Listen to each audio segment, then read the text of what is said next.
Hey guys, how's it going and welcome back. So, had to go to North Bay today, and while I was there, stopped in along McQuaid and rented this Xvive wireless microphone system.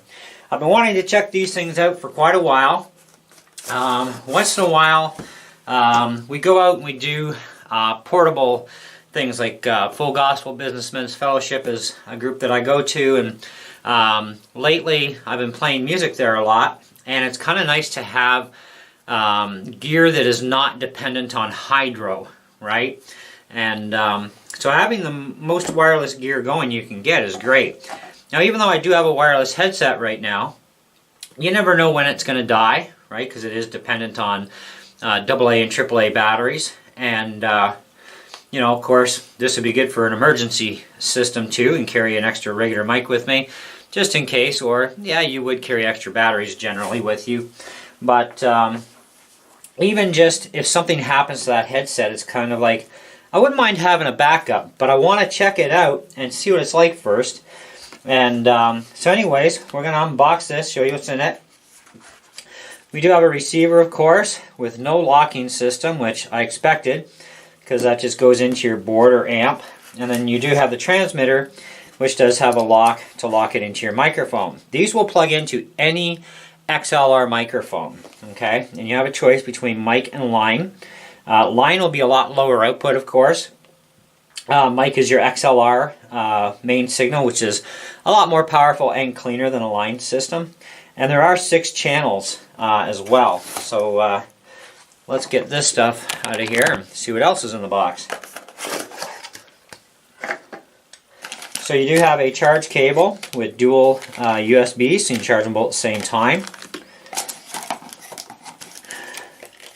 You've got a little declaration agreement, warranty, manual. Gives you some pretty good information here. Even goes through about what all the buttons do, how they work. Run times are estimated at 5 hours per unit. So it's up to 5 hours, okay? Charging times, if you charge it for 15 minutes, you get 30 minutes of battery life. 2.5 hours, you get up to 5 hours of run time. So you can take them on and off the charger if you needed to. Just be aware of what kind of time you're going to get. Now that's based on a depleted battery, of course, right? And storing the unit, check the battery state regularly and charge it if necessary. So I would say, you know, once every couple of months, put them on whether they need it or not, would be my opinion.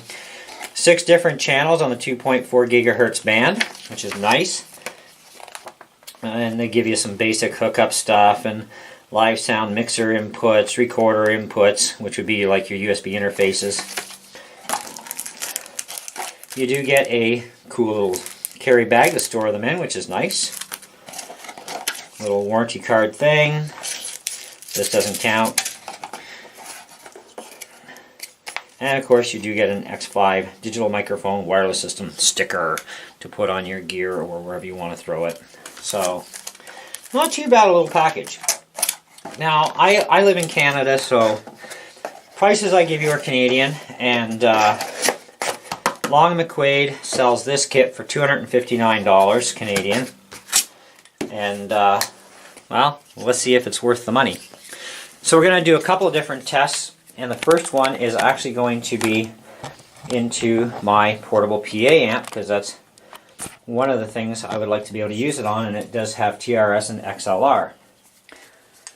So, we'll plug that in like so. Now the microphone we're going to be using for this is a Shure PGA 48 mic. So we're just going to turn the power on the unit here. Now it defaults to channel 1 out of the box, at least this unit does. And we'll turn the amp on. And this is a battery powered amplifier, 12 watts of mayhem from Trainer. Yes! So yeah, it sounds pretty clean. I think I'd like to have a little bit. There we go. Hang on. 1, 2, 1, 2, 3, 1, 2, 1, 2, 3. Check, check, check, check, check, check. Well, I'll leave it in the middle. So if you want to change channels, you push the button.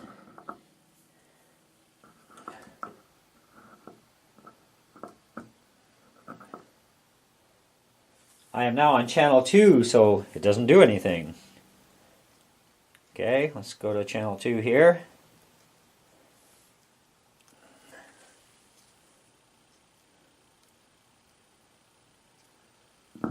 And we're on channel 2, channel 2, channel 2.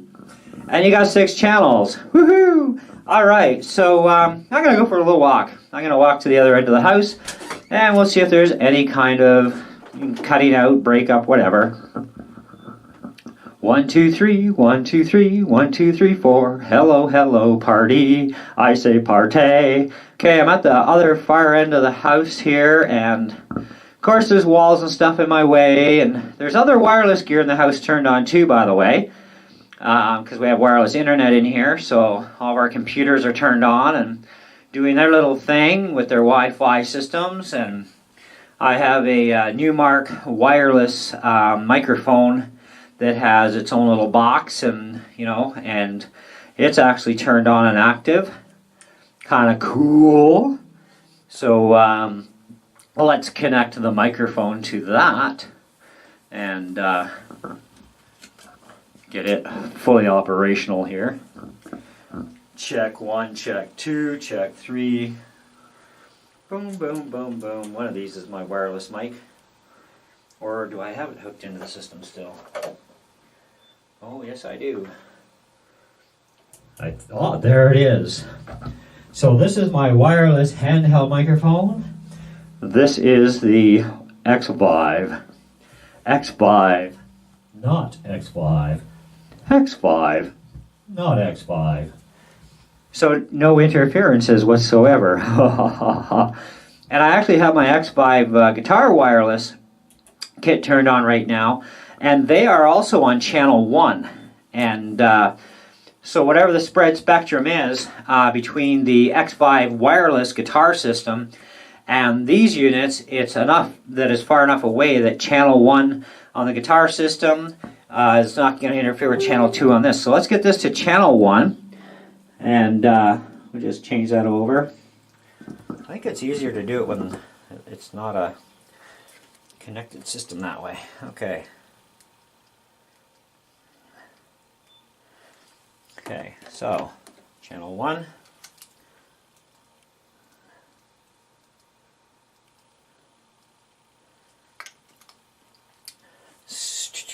So we are now on channel 1. Channel 1. So channel 1. Channel 1, channel 1. Alright, so the next little test we want to do, we're going to get these units right beside each other for the Xvive and plug it into my Boss VE2 system. Way down here. There we go. So, Boss VE2, VE2, and Cartana for my Cartana amp. And as you can hear, there is no interference. No cutting in and out. Yes. That sounds pretty evil, didn't it? We can make it sound even more evil. Let's go to the lowest end. Yes. You're my minions. Yeah. Yeah. I love this toy. Okay, back to where it should be. Ba ba ba ba ba ba. Okay, total bypass. So you can have the Xvive wireless guitar on channel 1 and the Xvive wireless microphone on channel 1, and they are far enough apart from each other they do not interfere. Yes! Now that's one thing we were hoping for, so that's actually pretty cool. So,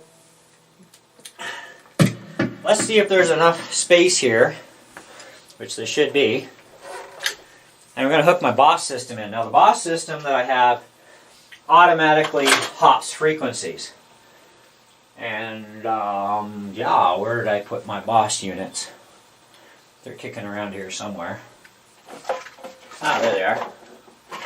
So every time before I use my Boss guitar wireless, I have to connect them together and they search out all the wireless signals in the area, and they find an empty channel. And I got 14 channels on the Boss as opposed to 6 on this wireless set. And there is room to jam that in there. So let's plug this into my guitar.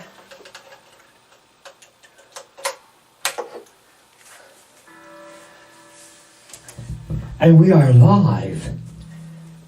Yes, we are live. Ha ha ha ha. I have no idea what channel my Boss system is on because it doesn't tell you. That's the whole thing about auto hopping frequencies. It just finds an empty one and connects. So, and my Newmark wireless system is turned on. And the microphone for it. This is the mic for my Newmark. This is the Xvive. Newmark, Xvive, Newmark, Xvive. And of course, the guitar, the guitar, the guitar, the guitar. I have way too much fun, I know. So anyway, as far as range goes, they're pretty good. Clarity of sound is pretty awesome too. Now, if you switch from the mic to line, 1, 2, line, mic, line, mic. That's kind of the difference between running a crappy cable to a XLR. So when I say crappy, I mean I have a couple of cables that are XLR to TR, which is tip, or sorry, not TR, TS, so tip sleeve. So basically a mono 1/4-inch jack system. And the gains have to be really driven hard when you're on a line channel system with gear. But when you're running XLR, XLR is a lot more higher output and much more cleaner signal than a typical tip sleeve system. Now if you have a XLR to TRS, well that's tip ring sleeve, and XLR is technically tip ring sleeve but just a little bit different looking connector. But there's 3 pins. They're all connected. Voila! Right? So I probably wouldn't suggest the line source unless you're probably using a phantom mic, I guess, would be where that would come in handy for that. I'd actually have to take a little browse through the manual real quick here for you and see if they mention anything about phantom mics. And we'll turn that off. And we'll unplug this. I think they're cool. They're metal and plastic construction, which is kind of nice. So you just get this here and unzoom. Okay, so let's take a quick look here at the manual for the mics. See what they do say about it.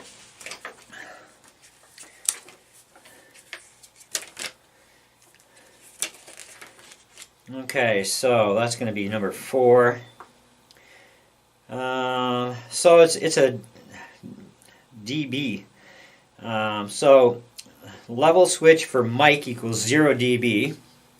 Line is 10 dB input. Oh, sorry, minus 10. It says minus 10. So it cuts it back minus 10. So I guess if somehow you were, preamping the signal a lot more, it's going to cut it back, like way back. Like minus 10, it's kind of like, I don't even use that feature. I've tried it before and I didn't like it. Let's see if they talk about anything about this.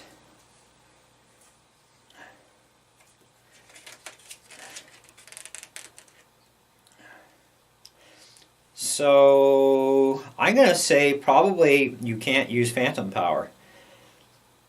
Mic mode is 2.8 volts or VP-P. Line mode is 7 VP-P. So 2.8 VP-P and 7 VP-P. But it doesn't say anything here about using phantom powered mics.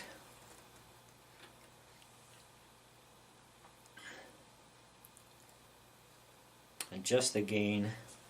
So all your gain control is on this, according to this, is line and mic is basically your low gain or full out. You know, plus I actually added extra gain onto my Boss VE2 because it preamps the signal out even further. And so adjust the output signal from the transmitting device, so which we kind of knew that's kind of a no-brainer. It's where the switch is. So mic and line on here. Your mic and line, that is basically -10 or 0. So 0 for mic, which is full output, and line sucks it back -10 dB, which I don't know why you'd ever want to suck it back that far. It's ridiculous, but it's there. Dynamic microphones. So nothing about phantom power, so I probably wouldn't suggest trying phantom mics because you wouldn't be able to do it like logically because you're adding power. So, and you're the receiver at the board. So yeah, you can't push voltage through invisible air. So that would explain why it's dynamic microphones only. So no, you can't use a phantom mic. You know, someone's going to ask, so we got to check, right? So, but yeah. So, I think all in all, it's a great little system. $259 Canadian. It's not bad. When they first came out, they were like $239, but a lot of our prices went up, so it's kind of like this kit jumped like $20, which isn't bad, I suppose. But for having a clean system, and you've got up to 5 hours of runtime. Now, your runtime on any wireless system, and I don't care what it is dependent on how far away you are between the transmitter and the receiver section. Now, if you have a plug-in-the-wall receiver, you're fine, right? So then you just got to worry about your transmitter battery. So in the case of my Newmark wireless mic, you know, the further away I go with this, the more the batteries are going to have to work harder to get that signal to the powered receiver. Now, the same thing would apply with this wireless system or a guitar wireless system. The further apart you are, the further the signal has to travel, which also means the system actually does work harder, believe it or not. It actually does.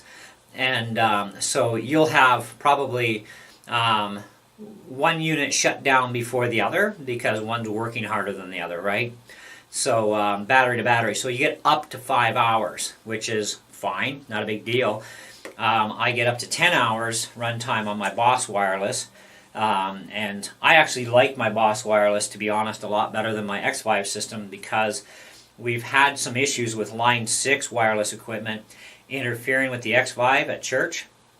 So it's like I use the Xvive at home here and there, but at church I use the Boss. If I go out and we're playing at full gospel, I'll bring my Boss system, etc., right? So my Boss system does get a lot more use nowadays than my Xvive system does, but it is really nice to know, though, that with the Xvive wireless guitar and the Xvive wireless mic system both being on channel 1 for both setups, that they're far enough away they don't interfere, which is actually pretty cool. And somebody would have asked that anyway, so now you already know.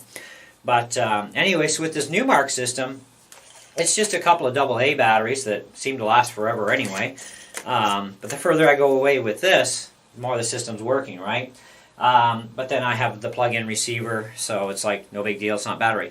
But I want more battery-powered options. I have the trainer amp that's battery or hydro, the Xvive wireless guitar, my Boss wireless guitar, all battery both ways. And now this Xvive mic system, which is great because then I can get rid of some more cables even in here. Because once in a while, me and a couple friends will come in here, and, you know, I got cables running all over the floor, you know, and I'm trying to tuck stuff away, and it's, like, really difficult. And even if I can eliminate one set of cables, I'd be, like, so happy, right? And so this is definitely going to help me to eliminate the cable between my piano and the soundboard. And then, of course, I have this system, too, as well. It's wireless. And I have my other wireless headset, which is actually a headset system that, you know, I don't know how long it's going to last before a breakdown, and the company probably doesn't supply extra headsets for it, so I am searching out through Long McQuaid to see if there's a compatible headset with that $60 set from China. And if there is, that's great, but, you know, what's it going to cost me in comparison to just buying a wireless system like this and just going for it with a regular mic and as an emergency backup, which is, you got to have certain things in your gig bag, we'll say, as emergency backup tools for the trade to do things. So, hey, whatever works, right? So anyways, as far as price goes, I think $260 is definitely worth it. I know the batteries can be replaced. There are videos on YouTube that will actually show you how to take these things apart, although I wouldn't recommend doing it while you're under a warranty. Wouldn't be a cool thing because you're going to void your warranty. So you'll have to deal with the place you bought it from or Xvive, however that company deals with it. I'm pretty sure I can deal strictly with Long McQuaid for the warranty anyhow, but I'll check with them on that one and do you guys an update video if I do decide to buy these. Because I got to think about it. I got to be realistic here. Just because it's a toy doesn't mean I really absolutely should buy it, right? So, but I am seriously giving it some consideration, that's for sure. And I like how easy it is to just, channel, and they're numbered and, they light up LED, which is nice instead of, little flashes like we get on the guitar one. But hey, it's got to be compact, right? So that's the way they do things. Just count flashes and you're good to go. In this case, just click, oh, channel 2, oh, channel 3, 4, whatever, I don't think I'd ever use the minus 10 dB cut because I think that's kind of actually a useless feature because it really does cut it back a lot, and it's really unnecessary to go minus 10 dB. It's a lot easier to just adjust the gain control on the mixer properly and you're good to go, right? And then you're fine. I find that going direct into the trainer amp is actually pretty decent. There's enough preamp signal going through the mic side, as they listed on the switch, that I don't have to really boost anything into the trainer amp, which is kind of really cool. I like that idea, not having to do extra things. Now, as far as star ratings, a lot of guys like their star ratings.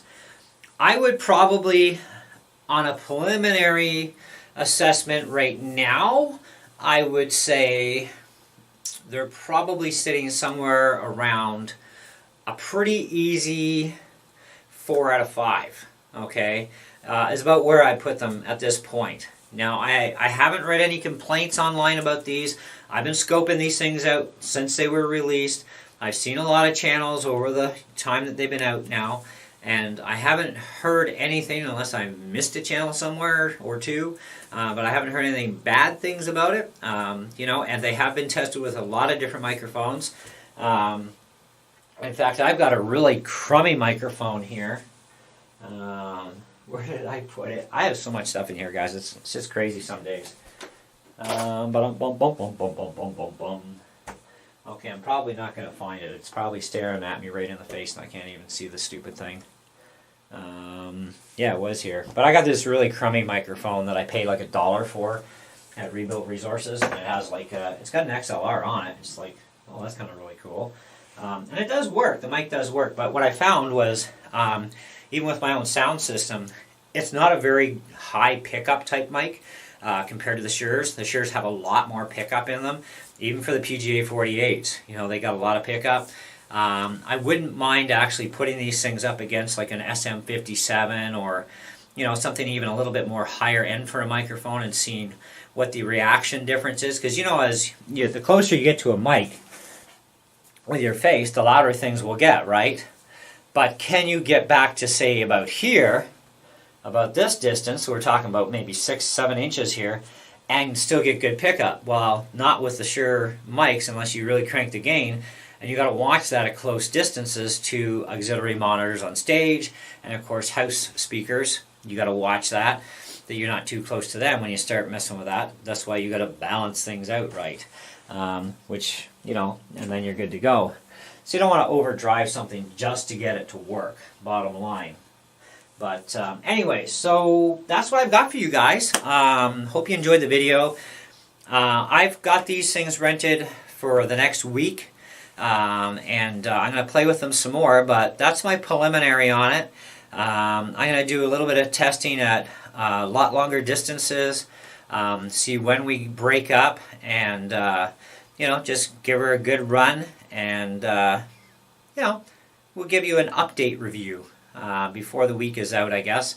And if I'm still solid on that 4 out of 5, then you'll definitely know. If I found that, you know, hey, these things really just aren't that great, then you'll also know that too. But I think we're going to be okay so far. I mean, I went to the other end of the house, and so when I walk out of this room and I go that way, I've got walls in my way and everything else. And like I said, we got wireless gear turned on in here. All of our computers are turned on, running through the wireless system, our cell phones. Nothing is interfering with these. That is a good sign. You know, and being 40 feet the other way, and through walls, they're transmitting just fine. So this is all good points here, right? So anyways, let me know what you guys think. And if you have experience with the Xvive and you've had any problems with these U3 systems, that I would really be curious to know what kind of problems you've had, if any. And if you haven't had any, hey, tell us that too, because I like to hear from different people that have used, you know, the same gear as I have, and to see what our experience differences are with that same stuff. So anyways, thanks for watching, guys, and we'll definitely catch you guys in the next one. See ya.